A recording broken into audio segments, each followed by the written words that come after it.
So first and foremost, that leader is going to have to understand resilience in their own life. And I wouldn't want to follow someone in battle who's never been in battle. Hello, and welcome to Notes on Resilience. I'm your host, Manya Chilinsky. My guest today is Chris Harris. He is an executive coach and a keynote speaker, and he empowers leaders with a warrior mindset to achieve peak performance. We talked about that today, and we talked about the importance of being resilient and taking care of yourself in order to build a resilient team and build a resilient organization. It's a great conversation. I think you're really going to enjoy it. Chris, I'm so excited we're getting to talk today. Thank you for being here. Thank you. I'm glad to be here. All right, first question out of the gate. What would the title of a book be about you if your worst enemy wrote it? The guy you called, the carrot didn't work. Ooh, okay. I like that title anyway, but why would your worst enemy be the one to write that? Well, I don't have a lot of enemies. I'm a big fan of not burning bridges. And so I had to really think about who would I even consider to be an enemy, let alone a worst enemy. And the only people I could really come up with, like a visual image, were people that I had to really show some tough love to. And speaking truth to power is one of the hardest things we'll ever have to do. I have a lot of experience working with the Department of Defense. I would say equally as difficult as speaking truth to power is when you have to speak truth about power. In the military, you do not violate the chain of command. And so when you've got someone very high ranking asking you to speak truth about power, that's very tough. So probably the closest thing I would have to an enemy. Now, look, there could be a lot of people out there who hate me who've just never told me. Okay. So I'm going by the ones that I think may possibly have an issue with me, but they're the ones that, for whatever reason, the carrot didn't work, and eventually you got to use the stick, and sometimes the stick is just speaking truth to power or really tough love. Yeah. Okay, that's great. Thank you so much. And you really stumped me on that question, by the way. I had to really put some thought into it. I even went to AI and said, "Hey, I'm struggling with this question. Could you help me here?" And so it kind of got me on that thread. Oh, good. Well, Chris, I don't know if I could answer the question. And the thought of having enemies, as you were saying, I don't know that I have a lot of enemies or not that I know of. And so, how do you even conceive of that? So, thank you for doing the work. I love the title. I think a better question for me would have been, what would be the title of the book if your ego wrote it? Oh, Because what would that be, Chris? sometimes my ego is my greatest enemy. I get it. I get it. That might be true for a lot of us at some point. So, everyone has had a moment in their life that changes how they think about leading or about how they take care of other people.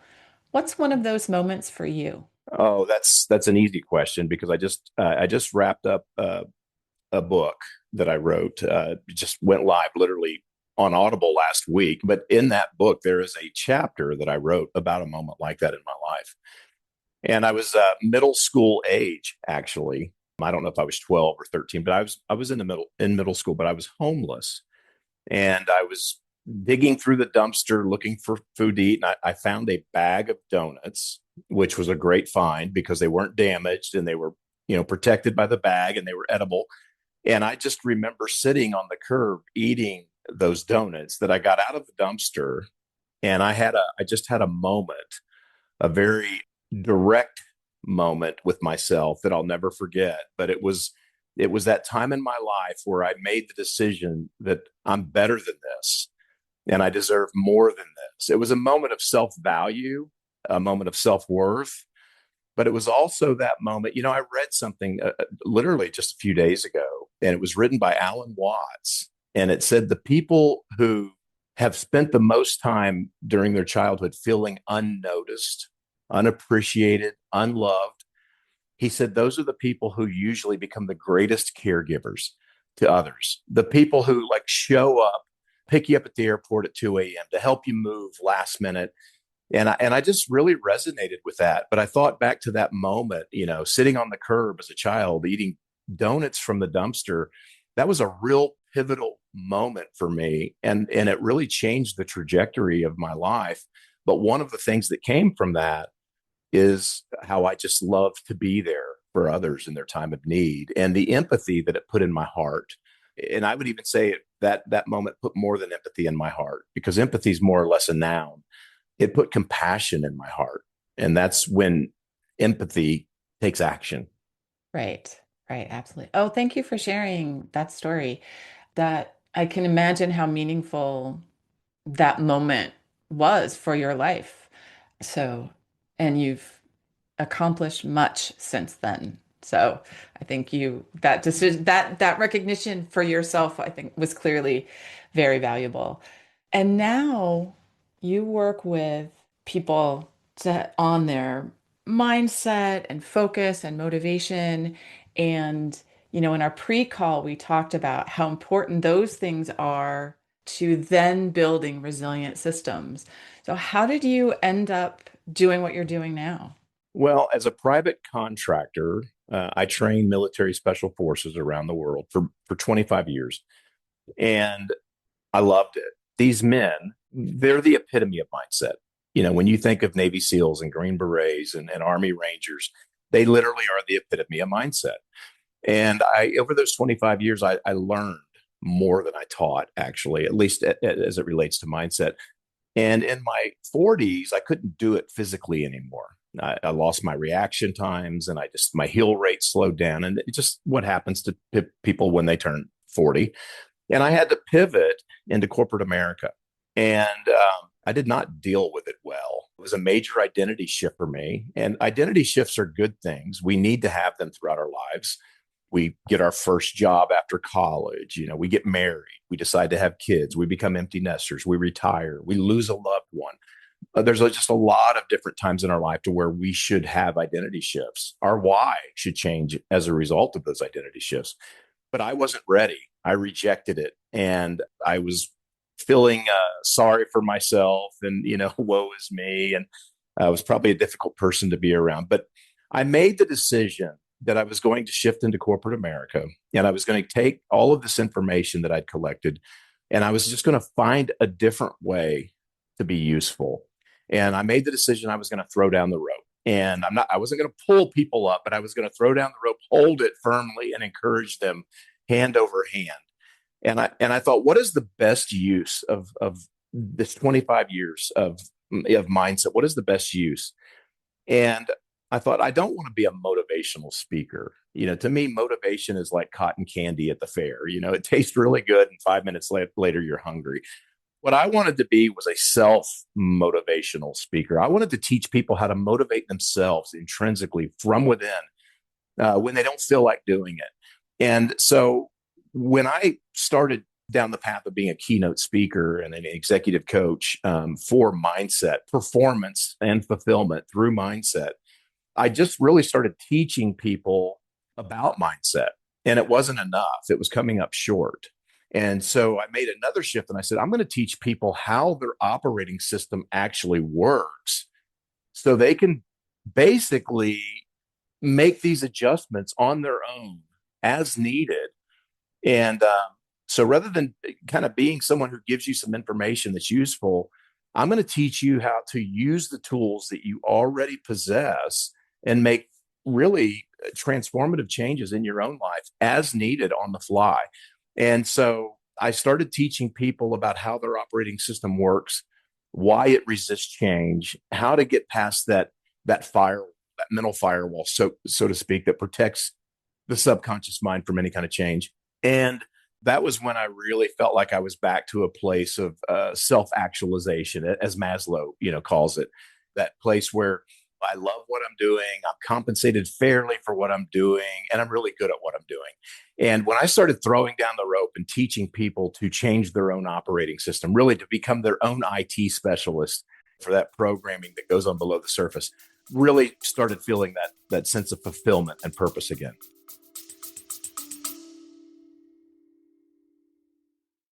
You're listening to Notes on Resilience. I'm Manya Chilinsky, speaker and advisor. My work examines how people and systems behave under pressure and what survival and disruption reveal about leadership, culture, and change. You can learn more about my work, including speaking and leadership support, at manyachilinsky.com/services. You can also subscribe to the newsletter at manyachilinsky.com/notes for monthly insights. Now, back to the show. Right. Oh, wow. Thank you for sharing that.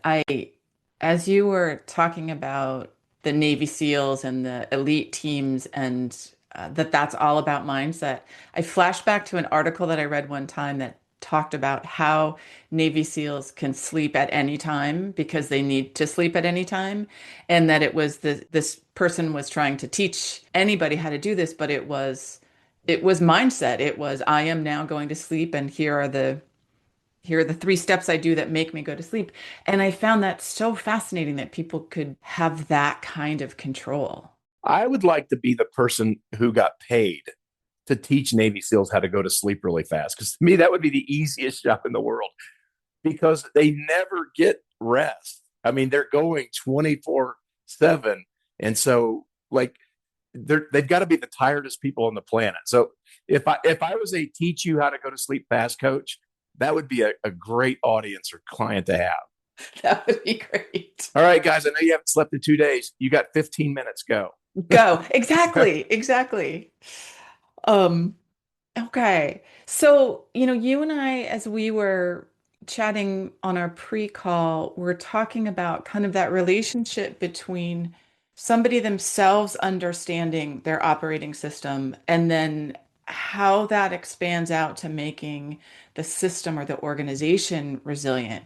And what is that relationship between our own personal resilience and mindset and the system or organization that we're part of? Let's just frame it from the perspective of like an executive leader, Okay. someone who's responsible for outcomes on a corporate level, and they kind of have to outsource that success to the human resources that are under their on their team. So first and foremost, that leader is going to have to they're going to have to understand resilience in their own life. And I wouldn't want to follow someone in battle who's never been in battle.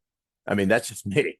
If you're my leader, if you're my general, and you're telling me, "Hey, Chris, we're going to take this hill, and we might get hurt or worse," I'm going to have a lot more confidence in taking that hill for you or with you if I know that you've taken hills before. So first and foremost, I think it's important that leaders who are chosen to take a team through something that's going to lead to a lot of adversity, to where resilience is going to be required. That's the first thing I'm going to look for in that leader, someone who's been there and done it. The second thing, that now that leader has been chosen based on those qualities, I would say that psychological safety within the company, within the team at minimum, is going to be very important. If you look at there's some articles that are written about this, and they're fascinating. I actually wrote an article for Forbes about this, but it's called Relative Superiority. And it basically talks about why special forces teams, which are usually made up of about six people, why they are so effective, why they win so often and lose so infrequently. But the bottom line is they have this thing called relative superiority.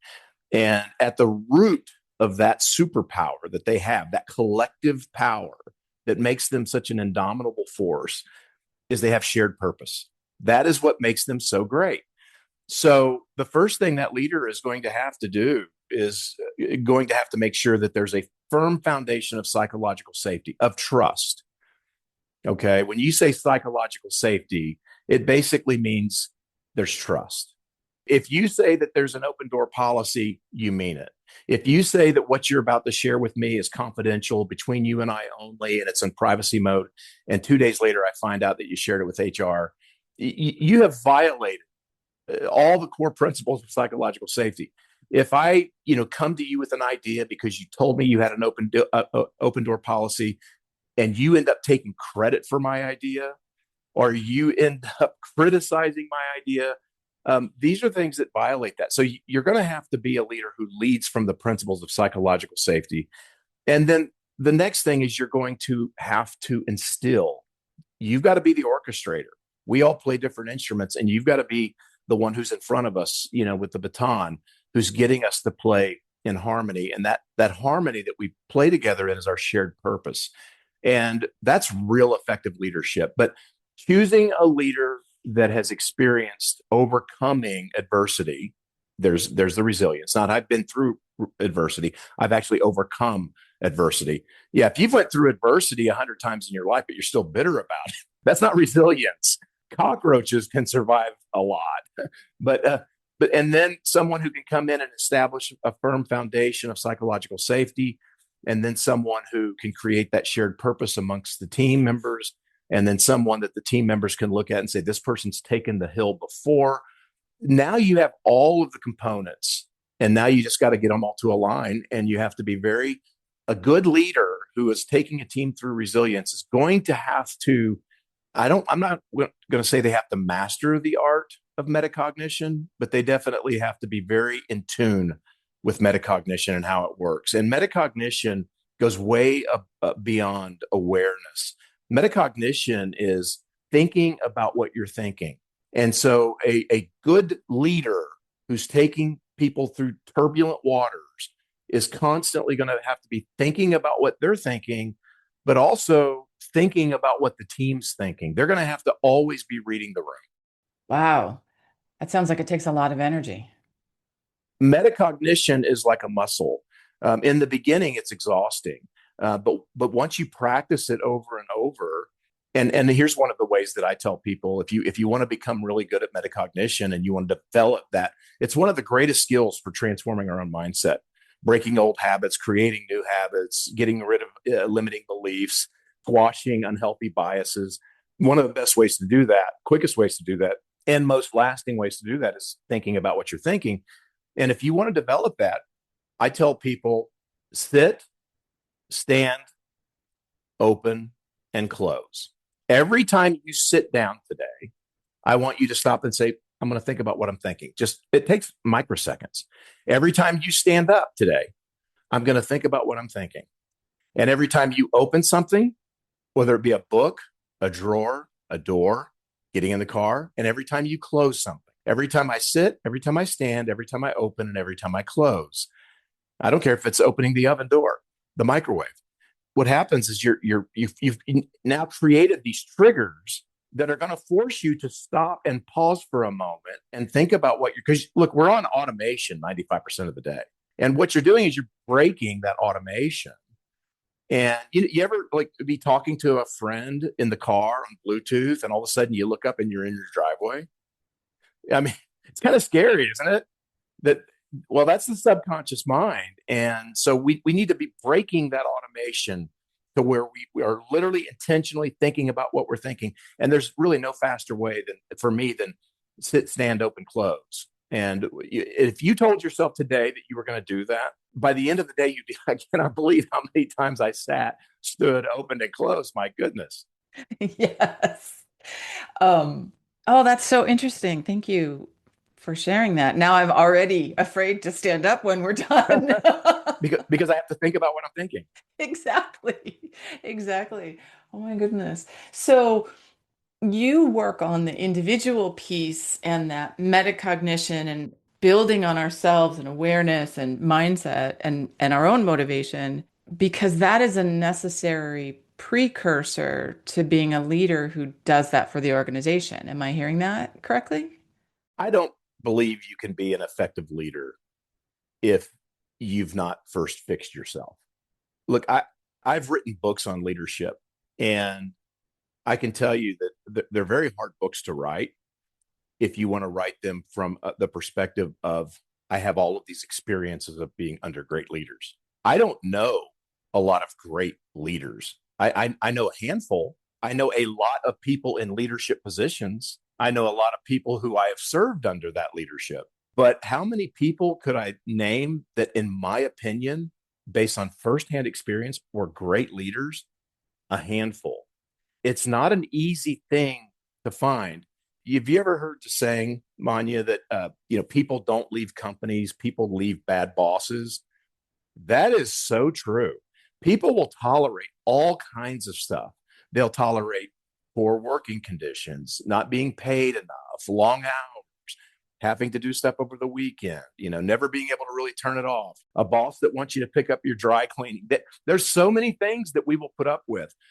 But I tell you, a bad leader will run people off. That's kind of where they draw the line. And so I tell anyone who wants to be in leadership or who is in leadership and wants to go higher or who's as high as they can go, but they want more productivity, work on yourself. It's the best thing you can do for your team. Okay.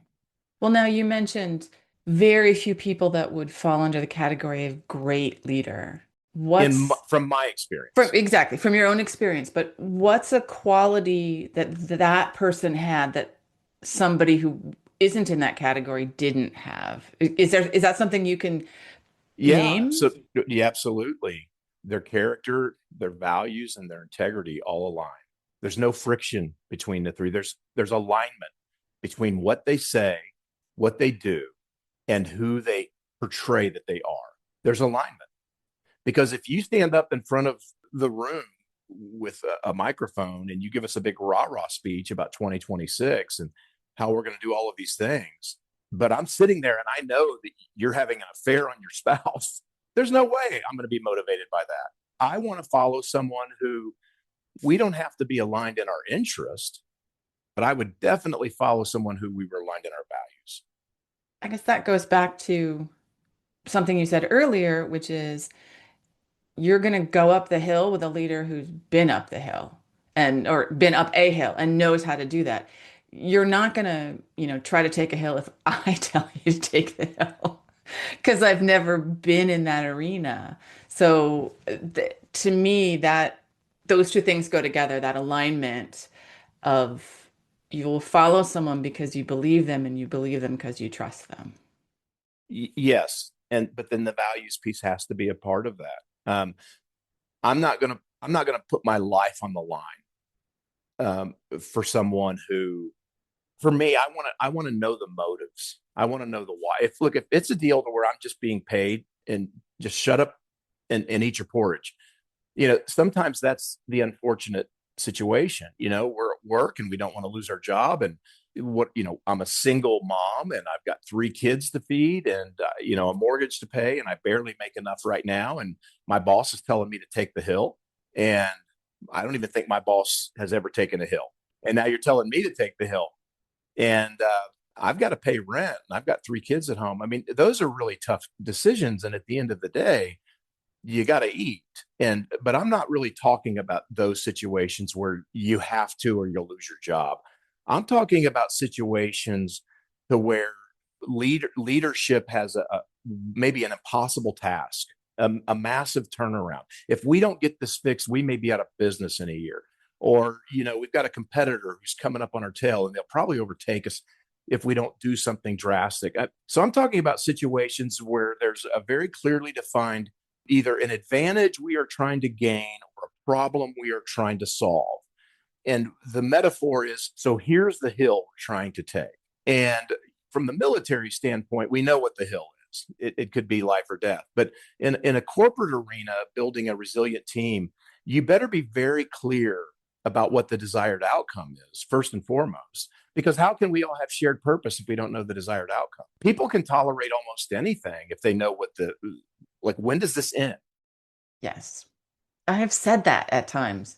I almost don't even care what the answer is. Just tell me what it is, and then I can deal with it. It's a fact, and I know what to do with it. One of the things that makes Delta so Delta Force is their tier 1 special operations. So that there's 2 tier 1 special operations groups. There's Delta and there's SEAL Team 6. All right, so you could be a Navy SEAL and be tier 2, but if you get tapped to be either Delta or SEAL Team 6, you're now tier 1. You're the tip of the spear. Delta training or selection is considered to be the hardest in the world. And the reason is because before every task that they have to do, intentionally, they're never told what the end or desired outcome is. So every day they wake up and here's your task. Well, how far do we go? When's it over? What does winning look like? Just go. And that's really messing with your psyche. Yes. Hey, I want you to sit down and start writing. Okay, how many words? I'll let you know. Oh my gosh. Wow. Yeah, that does. That's So we have to be, as leaders, we have to be very clear. We have to be very articulate. We have to make sure that we get buy-in, and we can't get buy-in if we're, if you ever just you're on a bus, with a group of people, and like, where are we going? You know, does anybody know where we're going? How far away is it? right. Oh, thank you, Chris. We are at the end of our time, and thank you so much. It's been lovely talking with you and very educational. But before we go, can you let our listeners know a little bit more about yourself and how they can reach you? Sure. My website is thewarriormaker.com, and that's the easiest way to find my books. My latest book is the Book of Mindset, which is on Audible and paperback. And then I would like to leave the listeners with one of my favorite quotes from Alan Watts. And he says that we are under no obligation to be the same version of ourselves we were 10 minutes ago. I love that. Chris, thank you again. I so appreciate you being here today. My pleasure. And thank you to all our listeners for listening to this episode, and we will catch you next time. Thank you for listening to Notes on Resilience. I'm Manya Chilinsky, a speaker and advisor. My work focuses on how leaders support people through pressure and disruption. The show is edited by Neil Panji, and it's hosted on Buzzsprout. Subscribe to the podcast to stay connected and sign up for the newsletter at manyachilinsky.com/notes for monthly insights and updates.